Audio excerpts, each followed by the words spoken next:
All right, today we're going to try and get a handle on Sri Lanka's economy, but maybe not in the way you'd expect. We're looking at three totally different things that just happened: a huge tech leap, some pretty intense corporate finance drama, and the real world fallout from a natural disaster. So you gotta ask, what's really driving the Sri Lankan economy at this very moment? Well, it's not just one thing. It's this wild mix of brand new tech, the sometimes murky world of big money, and, the raw power of Mother Nature. You might think these are separate stories, but trust me, they're all tangled together. Okay, let's get into it. First up, we're talking tech. A huge leap forward for the country, actually. The big 5G rollout. So, how did this all start? Well, the government basically held a big auction for the country's 5G spectrum.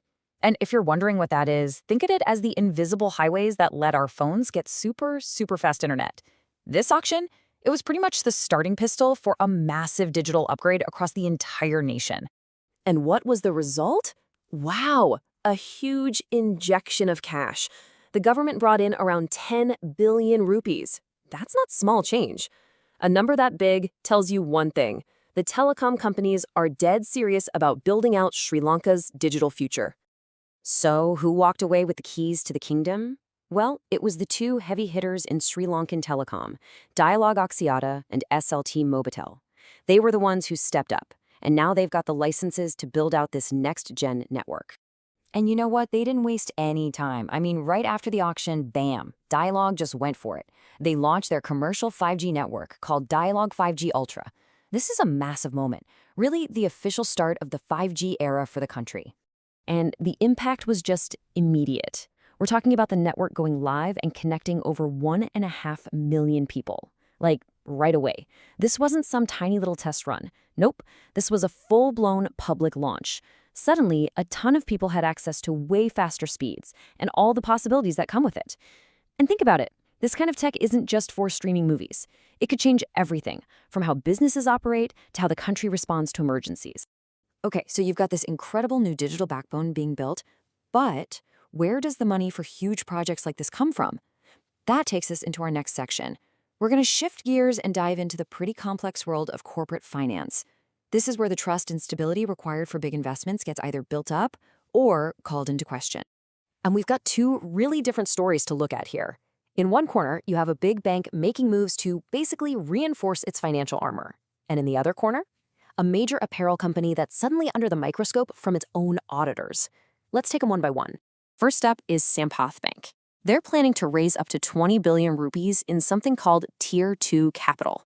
Now, what the heck is that? The simplest way to think about it is like this. They're beefing up the bank's emergency savings account.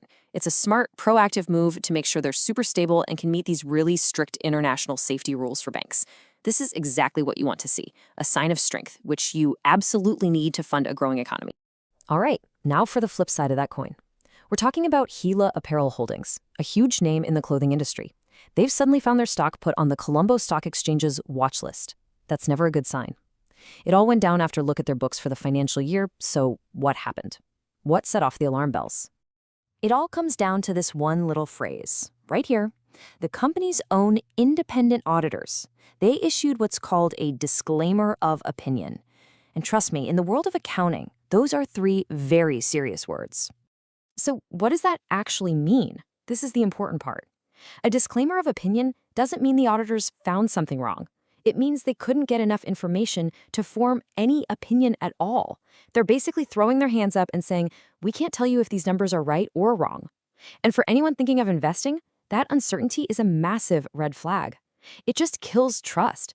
And when trust is gone, good luck trying to raise money to grow your business.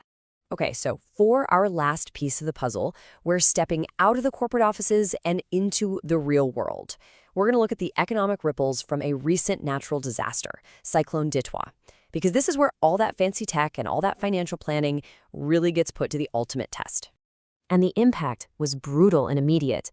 The numbers are just stark. The Ministry of Industry reported that around 685 businesses that sell their goods abroad, were damaged by the cyclone. That's not just a statistic. That's hundreds of companies, thousands of jobs, and entire supply chains just getting hammered by the storm. But here's where it gets really interesting. You'd think the insurance companies would be taking a massive hit, right? Well, not exactly. While all those businesses were suffering, Fitch Ratings came out and said that for the most part, the insurance sector's risk was actually pretty limited. So what does that tell you? It shows this really uneven picture. The businesses on the ground, they took the full force of the storm, but the big financial safety nets, they were mostly okay. It really shines a light on a major vulnerability in the system. Okay, so let's just pull all this together for a second. What have we seen? On one hand, you've got Sri Lanka making this massive, exciting bet on the future with 5G. At the same time, the financial world is a split screen. One side is building up its defenses, while the other is dealing with serious questions about transparency. And all of it, is happening while Mother Nature throws curveballs that test just how strong that tech and that financial system really are. So where does that leave us? With a really big question, right? As Sri Lanka looks to the future, it's not really about which of these things is most important, the tech, the money, or the climate. The real story is how they all smash into each other. Is all this new 5G tech going to help the country handle the next cyclone? And is the financial system going to be trusted and stable enough to pay for it all? How Sri Lanka answers that is what's going to define its next chapter. It's something to think about.